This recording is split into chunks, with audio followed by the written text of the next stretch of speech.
why will you penalize, punish Yusek Lopez for an act of the President?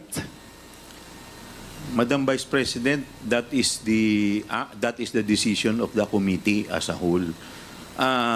Sana po respetuhin po ninyo. Yes, sir. Kung meron pong Okay. remedy, alam naman po ninyo bilang abogado na tama po yung sinasabi ni Congressman Acop, pwede po tayong mag-file ng relief sa court. Okay, sige sir.